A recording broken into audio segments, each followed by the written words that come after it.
Well, the community of Diepsloot, north of Johannesburg, has said goodbye to a real crime-fighting hero. Memorial service today for CPF chair John Makula. He, of course, actually died while trying to help people who were being robbed.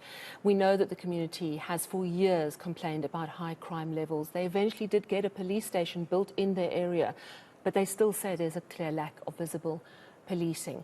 So let's bring in our reporter who's been covering the story today, and that is Manqoba Mchunu.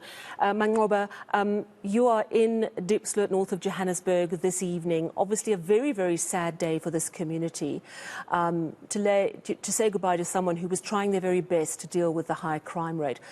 What sort of atmosphere is there in this area after that memorial? Well, I can tell you, Sally, that many people are still angered by John Makula's killing. In fact, we heard a lot of condemnation from the speakers who took to the podium, just describing, how ruthless this murder was.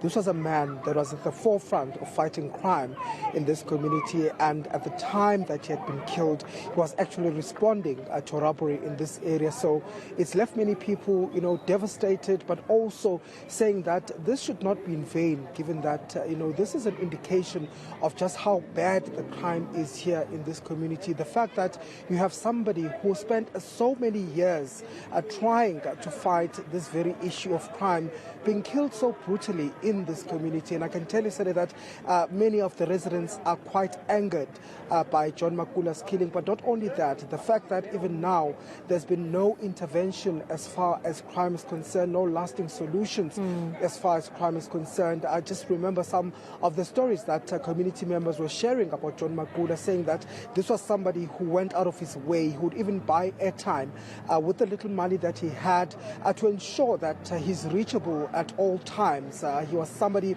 who would sleep literally at 5 a.m. in the morning, who would spend sleepless nights just driving in his own buggy on the streets of Diepsloot, in the different sections and extensions here in Diepsloot, just to ensure that people in this area were safe. I can tell you, Sally, that the residents are insisting that they are going to continue with their protests. In fact, to understand that they are going to regroup in the early hours of the morning, where they're going to continue with their protests, because they're saying that they're simply just not going to sit down and look at other people or more people in this community being killed, but they want action and they want the president to come to this area.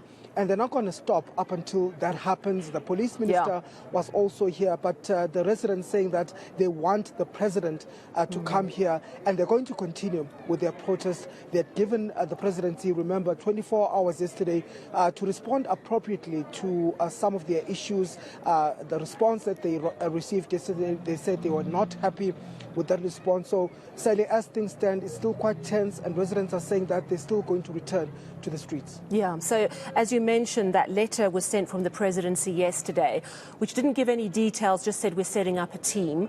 The police minister was there today. I just want us to listen to a little clip of what he had to say earlier, and then we'll chat again. Let's take that clip now. We need human settlement here to put roads, to put houses, to put electricity, so that when people call on the police, they have an address to go, they know where to go. As the night falls here and they take you to Extension 1, you never know where you are and all that. Indeed, it cannot be one department. Maybe that's why their escalation to the presidency is correct, and then president say, instead of police alone go there, all of you as a government, you go there and sort the issues of Diepsloot once and for all, including home affairs. They raise the issue of undocumented people.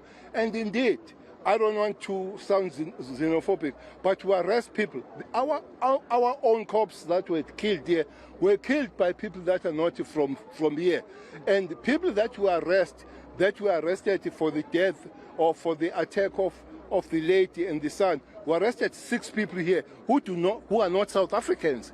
So there is an issue on what they are raising. But all of us, we must come, sit and account to all of them, the people of Diepsloot, together and as a government. Yeah, so the police minister is saying it's very hard to police an area where you don't have proper roads to drive down and there aren't fixed addresses, so it's very hard to locate if someone's calling for help.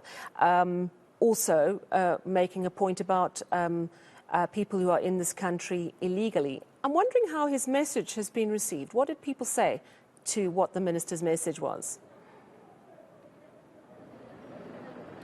Well, so I can tell you that people here are not convinced of what the police minister had to say. In fact, I think during his address here, we saw some of the people yelling at the minister and, saying that they were not in disagreement with what he had to say, some of the things that he had to say. Of course, his focus was just to pay tributes to John Makula, saying that this is the occasion to pay tribute to him, to respect the man that he was. He had worked with John Makula on numerous operations in this community, and so saying that it's not the time to fight now, but rather to pay his respects to John Makula. But residents saying that they want the issue of crime here in this community to be addressed, and they are saying that they want lasting solutions to the issue of crime here. In fact, Cele, they were quite adamant that this doesn't stop their protest at all. You recall that they had said that they will return to the streets on Wednesday, and in fact they will intensify their protest. They're saying that the plan is still that they're still going back to the streets up until they get the president to come to this area. They're not quite, they're not satisfied with the answers that they were given by the ministers, the assurances that they were given by the minister that the tactical teams are going to be coming to this area. So it doesn't seem to be doesn't seem to have anyway, Cele, affected the people's mood as far as their issues are concerned, and their plan of action as far as that protest is concerned. They're saying that they're going to continue tomorrow. They're going to intensify their action. Yeah, and you make a good point, because let's face it, this is a community that has seen the Amabarete, the tactical unit, coming in, policing the streets of Diepsloot and then leaving. So quick fixes do not work. And I think really what the community needs to see is quick fixes and a long-term plan of action to make sure that this community is easier to police. Thank you so much for covering that story. We do appreciate your time coming to us from Diepsloot in the north of Johannesburg. Let's move